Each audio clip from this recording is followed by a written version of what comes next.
지난 주간에 하나님의 말씀에 확신을 가져라는 말씀을 들었습니다. 다음 주가 아마 디모데후서 마지막이 될 것 같은데요. 디모데후서는 이제 사도 바울이 순교를 앞두고 쓴 마지막 서신입니다. 사도 바울이 이제 여러 가지 어려움과 위기 가운데서도 에베소 교회를 맡고 있는 디모데에게 이 복음 사역에 있어서 올바르게 해라 이렇게 남긴 유언과 같은 서신의 내용입니다.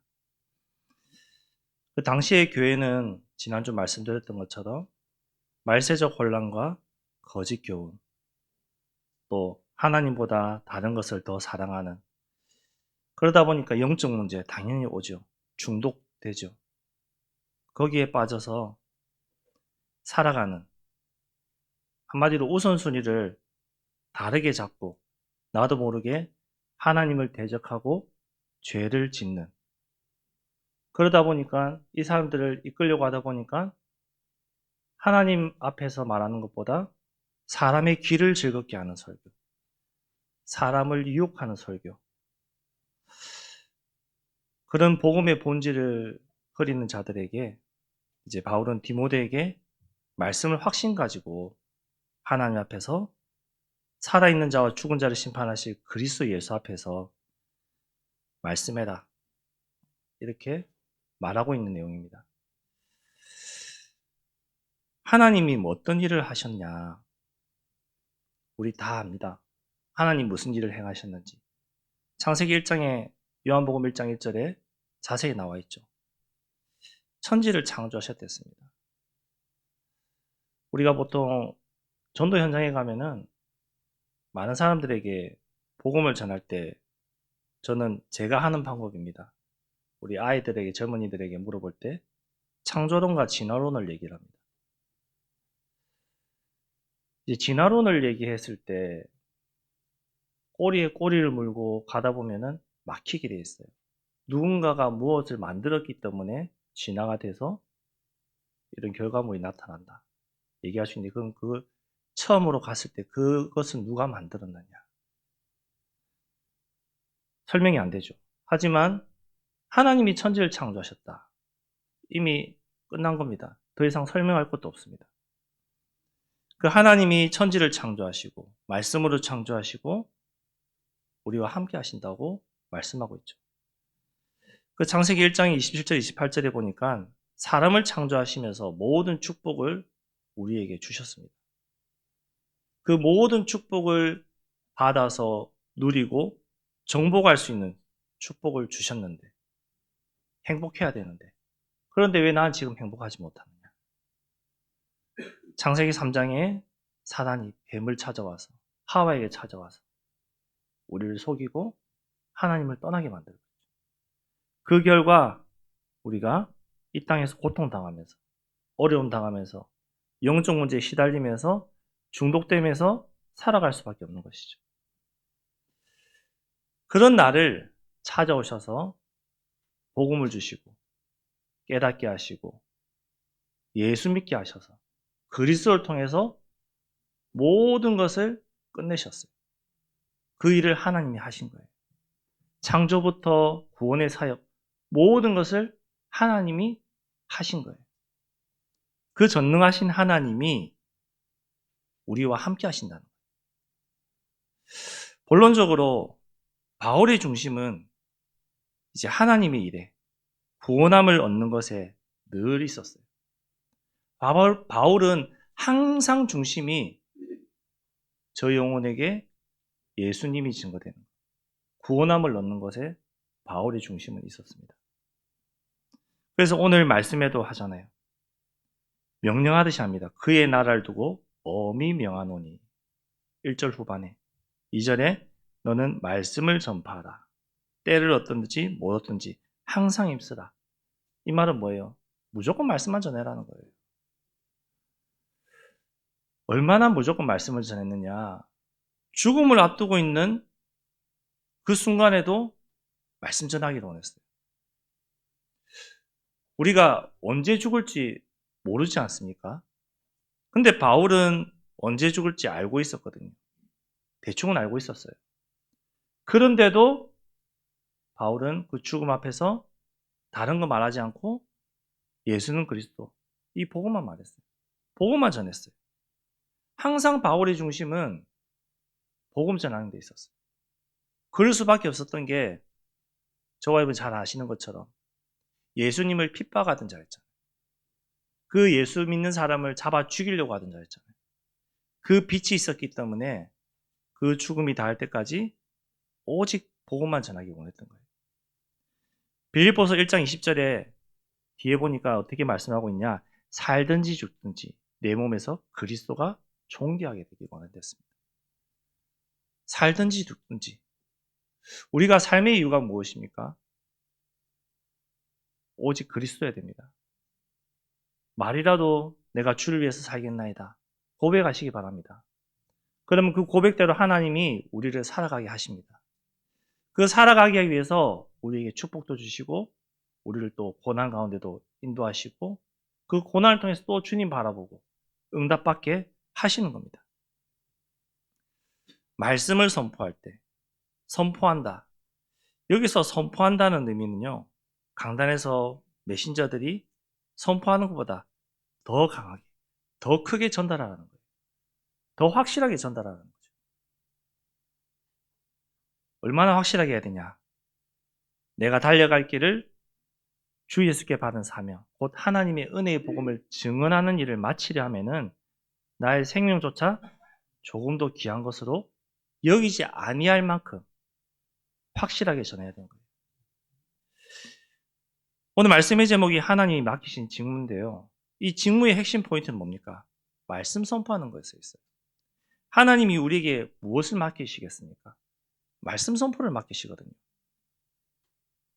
다른 걸 맡기시는 것이 아니라 내 안에 있는 복음, 내가 체험한 그리스도, 나와 함께 하시는 하나님, 이거 선포하기 원하고 있습니다. 그것이 나에게 맡기신 직무입니다. 그렇다면 하나님이 맡기신 것에 우리가 최선을, 충성을 다할 수 있어야 되는데 근데 잘 안 돼요. 갈라디아서 1장 10절에 보니까 이제 내가 사람들에게 좋게 하랴, 하나님께 좋게 하랴. 사람들에게 기쁨을 구하랴. 내가 지금까지 사람들의 기쁨을 구하였다면 그리스도의 종이 아니니라.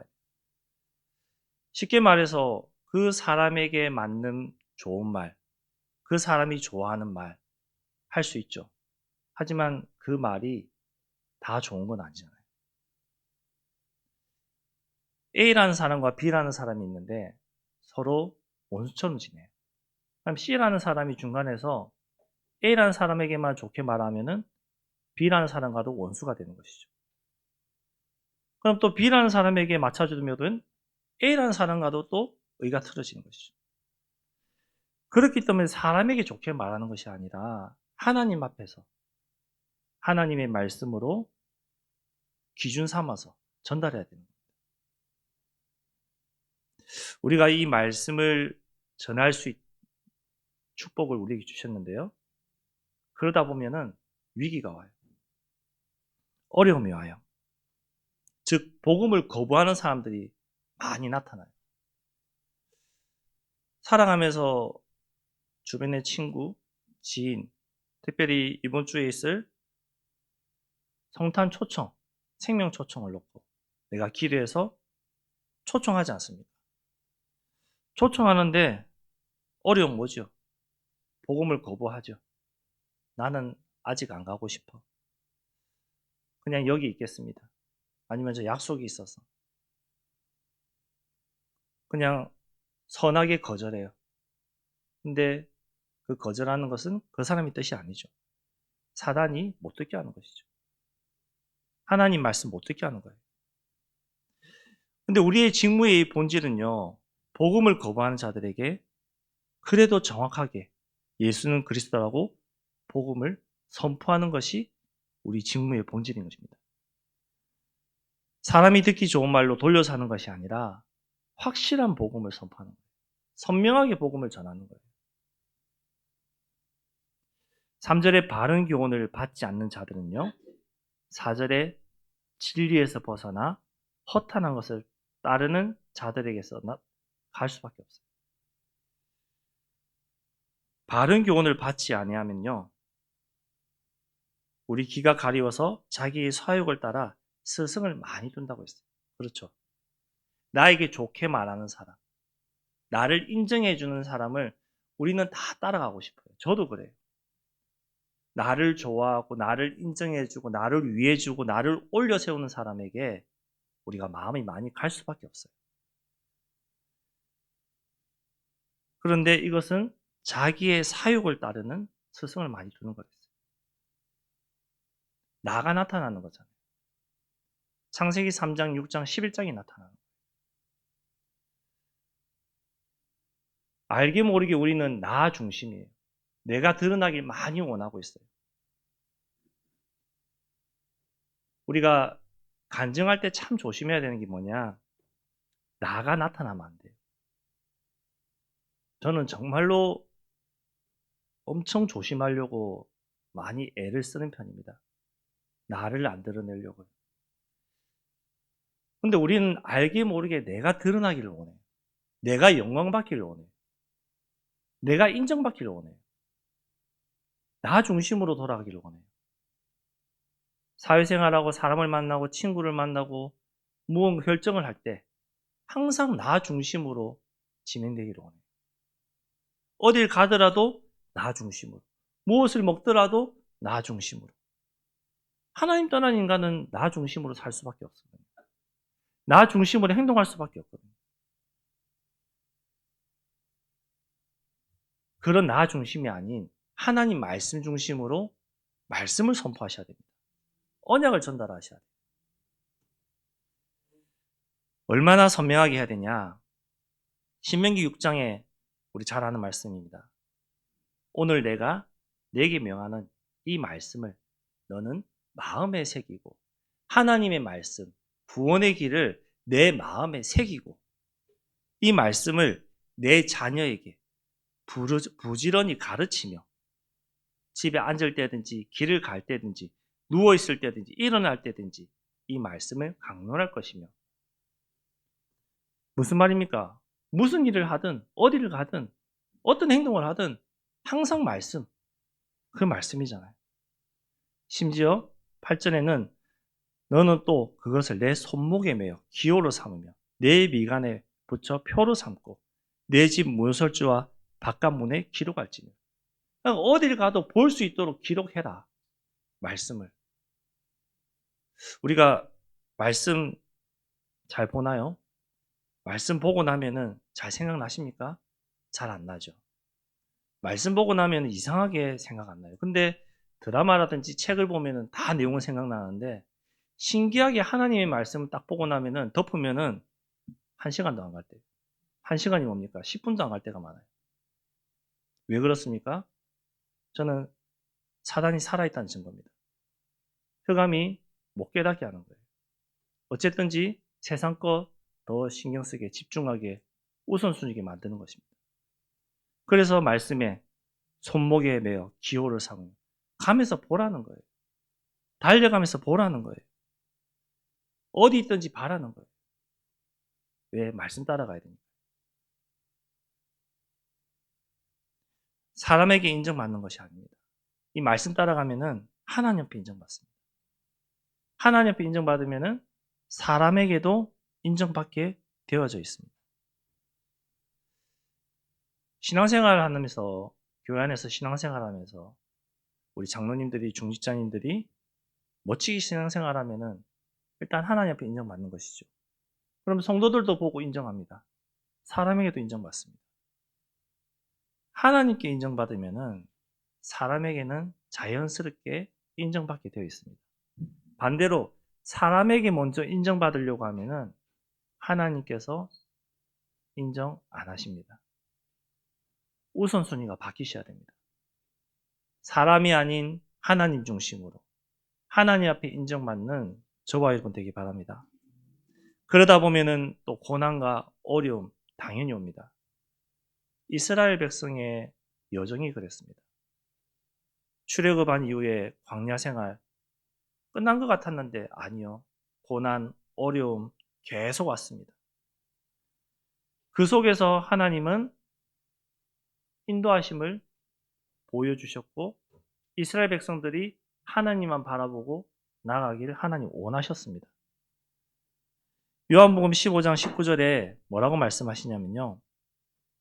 너희가 세상에 속하였으면 세상이 자기의 것을 사랑할 것이나 너희는 세상에 속한 자가 아니요 도리어 내가 너희를 세상에서 택하였기 때문에 세상이 너를 미워하였습니다. 하나님이 우리를 택하셨기 때문에 세상이 우리를 미워하는 거예요. 신앙생활하면서 핍박, 예수 믿는다는 이유로 어려움 당해보셨죠? 왜 당해야 됩니까? 하나님의 택함 받았다는 증거이기 때문에 당해야 되는 것입니다. 그 사람을 미워하는 것이 아니라 그럴 수밖에 없는 영적인 눈으로 바라보고 기도할 수 있어야 됩니다. 잘 놀던 사람이, 친하게 지내는 사람이 갑자기 왜 미워합니까? 교회 간다는 이유로 왜 핍박합니까? 그 사람이 하는 것일까요? 절대로 아닙니다. 친구들과의 의를 지키기 위해서 할 수는 있습니다. 하지만 나의 중심은 항상 하나님을 향하고 계셔야 된다는 겁니다. 하나님이 아십니다. 디모데후서 2장 3절에 너는 그리스도 예수의 좋은 병사로 나와 함께 고난을 받으랬어요. 예수님이 고난 받으랬어요. 그리스도의 병사로. 하나님이 주시는 고난은 나중에 보면요 축복이 되어 있습니다. 응답이 되어 있습니다. 그 당시의 고난은 어렵습니다. 힘듭니다. 죽을 것 같아요. 피하고 싶어요. 도망가고 싶어요. 그런데 시간이 지나고 보면은 그 고난이 나에게 오히려 축복이었고 응답이었던 것입니다. 체험하셨거든요. 우리 다 체험한 증인들이거든요. 생각해 보세요. 나의 어떤 어려움, 오히려 이 어려움이 하나님이 주시는 축복이었구나. 고백할 수 있습니다. 이스라엘 백성들이 광야 생활에서 그랬거든요. 하나님 주신 어려움, 위기, 고난 속에서 하나님을 바라보고 은혜를 받고 하나님이 하신 것을 체험하고 그 결과 어떻게 했죠? 불신앙했던 모든 사람이 죽어버리고 후대들이 태어나서 그 믿음으로 가나안 땅 갔습니다. 하나님은 저와 여러분에게 감당할 수 있는 은혜와 힘을 주시겠다고 복음 안에서 완주할 수 있는 힘을 주시겠다고 분명하게 말씀하고 있습니다. 오늘 6절에서 8절까지 어떻게 보면은 사도 바울의 유언과도 같은 거예요. 7절에 나는 선한 싸움을 싸우고 나의 달려갈 길을 마치고 믿음을 지켰으니 나는 이렇게 행동했다. 너도 이렇게 행동해라. 이 말이죠. 순교할 수 있는 힘. 바울이 할 수 있었을까요? 하나님이 할 수 있는 힘을 주셨기 때문에 할 수 있었던 거예요. 우리가 지금까지 살아온 거 내 힘으로 살아온 것 같습니까? 하나님이 힘을 주셨기 때문에 내가 지금의 나로 여기에 있는 거예요.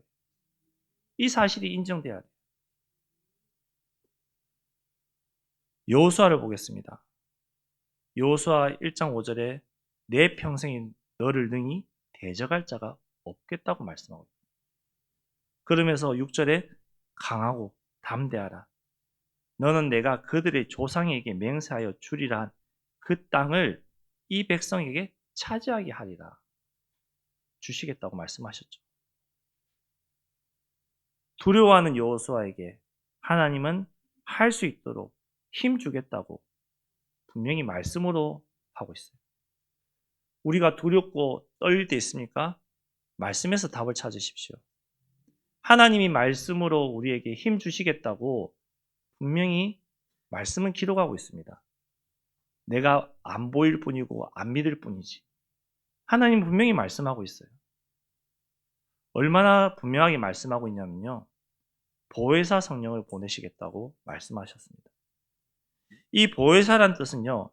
헬라어로 파라클레토스인데요.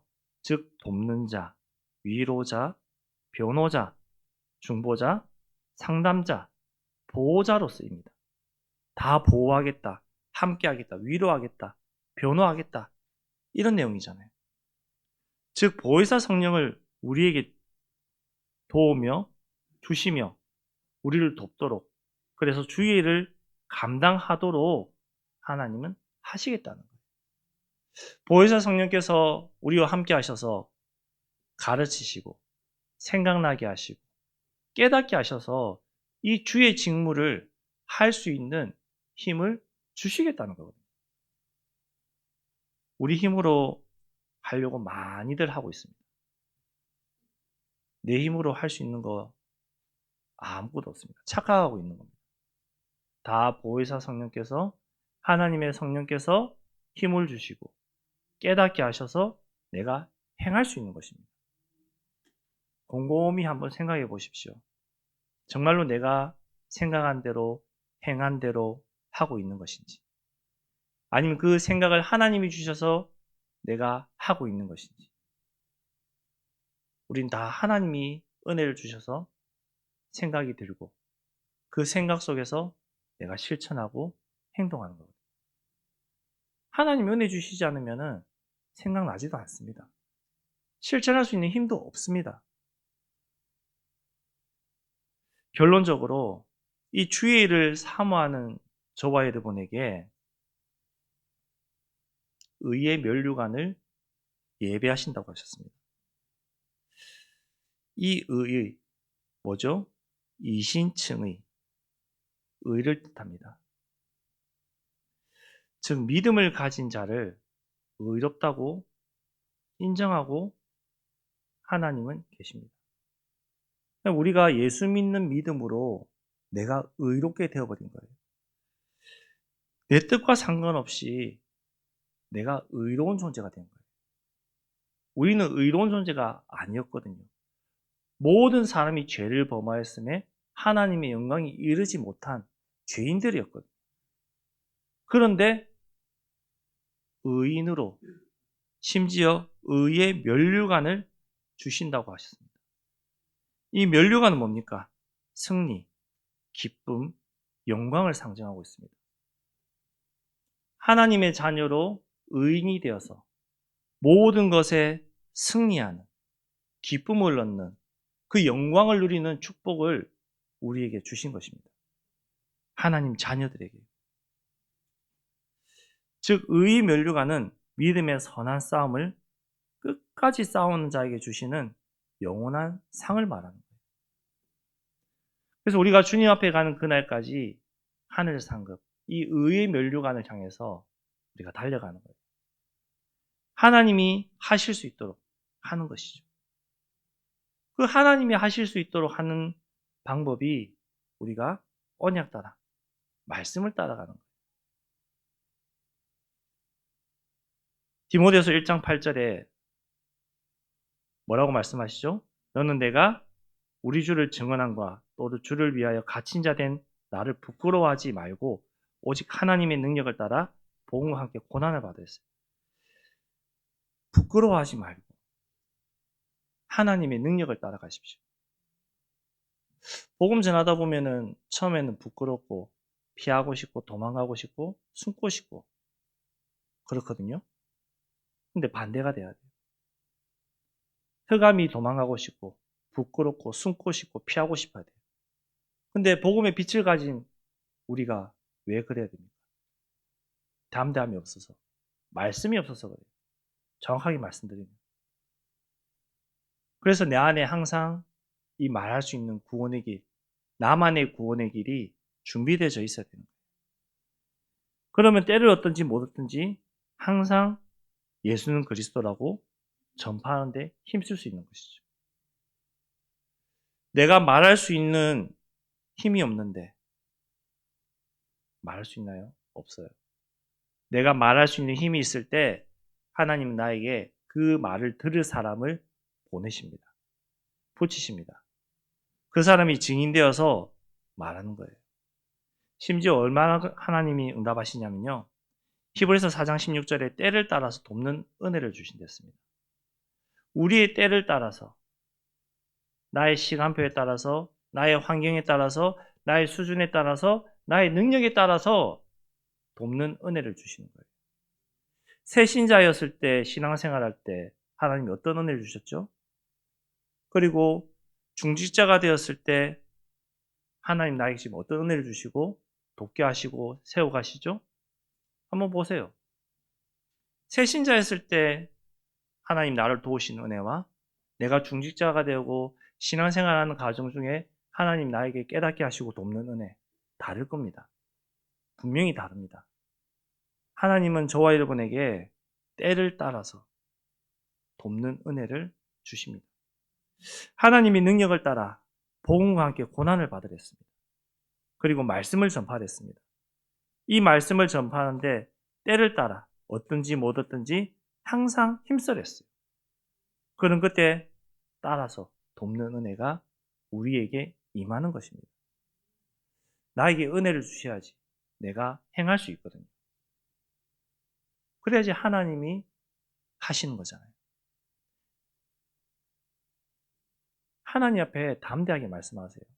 하나님 나에게 은혜 주시지 않으면 나는 할 수 없으니 나에게 은혜를 주옵소서. 사실적으로 말씀하십시오. 포장할 필요 없습니다. 꾸밀 필요 없습니다. 하나님 앞에 담대하게 하나님 때를 따라 나에게 돕는 은혜를 주셔서 이 은혜로 주의 일을 하고 신앙생활하고 성도들 앞에 교회 앞에 증인되게 해달라고. 그것이 내가 받아야 될 가장 큰 은혜인 것입니다. 복음을 언약을 따라가는 능력은 나의 노력이 아닙니다. 그리스도에게서 오는 것입니다. 우리가 복음을 따라가고 말씀을 따라가는 것이 내 능력으로 되는 것이 아니라 하나님의 은혜로 그리스도의 능력으로 되는 거예요. 하나님이 깨닫게 하셔야지 되는 거예요. 하나님의 자녀들이 무엇을 행해야 되겠습니까? 주의 나타나심을 사모하는 하나님의 자녀들이 하나님이 가장 기뻐하는, 즉 생명이 살아나는 구원 얻기로 작정된 자를 두고 기도하는, 이번 성탄 초청 캠프를 놓고 기도하는 것이 우리 하나님의 자녀들이 행해야 될 이번 주간의 응답의 제목입니다. 하나님이 가장 기뻐하시는 것, 생명 살아나는 거거든요. 하나님이 가장 기뻐하시는 것, 흑암에서 생명으로 옮기는 거거든요. 이 하나님이 가장 기뻐하시는 이 일을 놓고 이번 주간 우리가 기도한다. 그럼 하나님을 기쁘시게 하는 자예요. 하나님의 말씀을 따라가는 자예요. 분명하게 말씀드렸습니다. 하나님 말씀 따라가고 하나님 기쁘게 하는 방법이 생명 초청을 놓고 기도하고 행하는 거라고. 그거 실천하시면 됩니다. 나머지는 하나님이 하시는 거예요. 하나님이 하시는 것을 보는 거예요. 그 사람이 증인되는 것이죠. 주의 은혜로 구원받은 우리 모두는 그 주의 은혜를 사모하는 마음으로 이 은혜에 보답하고자 하는 마음이 다 있어요. 이 자리에 앉아있는 모든 성도님들은 이 하나님의 은혜에 보답하고자 하는 마음이 다 있어요. 그것이 바로 주의 일을 사모하는 것, 주의 일을 시작하는 거예요. 결론적으로 하나님이 맡기신 직무는 그 일을 할 수 있는 자에게 맡기세요. 아침에 랩너트들한테 말했는데요. 우리가 심부름을 시키고 무슨 일을 시킬 때 그 일을 할 수 있는 사람에게 그 일을 시킵니다. 저는 농사를 안 지어봤거든요. 농사 지으시는 분이 저보고 이거 해라 하면 저는 못해요. 할 수 없어요. 할 수 있는 사람에게 그 일을 시켜요. 직장도 이렇게 직급이 올라가잖아요. 직급이 올라가는 이유가 뭡니까? 관리할 수 있는 사람을 올리는 거예요. 아무나 올리지 않습니다. 하나님이 저와 여러분에게 이 직무를 주신 것은 그 일을 할 수 있기 때문에 주신 거예요. 나는 할 수 없어요. 잘 본 거예요. 하지만 잘못 본 거예요. 나는 할 수 없기 때문에 하나님이 하십시오 해야 돼요. 하나님이 하십시오 이렇게 나가야 돼요. 출애굽기에 보니까요. 4장 10절에 보니까 모세가 뭐라고 했는지 아세요? 할 수 없다고 했어요. 모세가 여호와께 아뢰되 오 주여 나는 본래 말을 잘 하지 못하는 자니이다. 주께서 주의 종에게 명령하신 후에도 역시 그러하니 나는 입이 뻣뻣하고 혀가 둔한 자니이다. 이렇게 말하고 있어요. 제가 신학교 갈 때 붙잡은 말씀이 이거거든요. 하나님 나에게 소명을 주신 말씀이 이거거든요. 모세가 할 수 없다 했어요. 하나님이 부르셨는데 나는 할 수 없으니까 하나님 뭐라고 하셨죠? 11절에 여호와께서 그에게 이르시되 누가 사람의 입을 지었느냐? 누가 말 못하는 자나 못 듣는 자나 눈 밝은 자나 맹인이 되게 하였느냐? 나 여호와가 아니냐? 이 12절에 답을 주세요. 이제 가라 내가 내 입과 함께 있어서 할 말을 가르치리라. 가르치신대요. 우리는 할 수 없습니다. 다 말하고 있어요. 그런데 하나님이 하시겠다고 있죠. 근데 끊임없이 할 수 없으니까 그만하세요. 그러니까 하나님이 어떻게 했죠? 모세 불러가려고 했어요. 모세를 죽이시려고 했어요. 그러자 그의 아내 시보라가 할례를 행함으로 피의 언약을 보여주셨죠. 우리는 할 수 없다. 잘 봤지만 잘못 본 것입니다. 하나님은 하실 수 있습니다. 하나님이 우리에게 직무를 맡기신 것은 하나님이 일하시려고 맡기신 거예요. 내가 하라고 맡기신 거 아니에요. 저는 못 믿으시겠지만 앞에서 찬양 인도도 못하던 사람이었어요. 부끄러워서. 근데 하나님이 이렇게 행하신 거예요. 하나님이 우리에게 은혜를 주시고 그의 일을 할 수 있도록 우리를 키워가십니다. 때를 따라 돕는 은혜를 주시면서 깨닫게 하십니다. 그 직무를 감당할 수 있도록 우리에게 반드시 힘을 주시겠다고 하셨습니다. 끝으로 말씀을 또 읽어드릴게요. 고린도전서 15장 9절에 10절에 보니까요. 나의 나된 것은 하나님의 은혜로 됐어요. 이 바울이 뭐라고 고백하냐? 사도 중에 가장 작은 자라고. 근데 어떻게 보면 작은 자는 아니었거든요. 학문적으로 가장 뛰어난 자였거든요.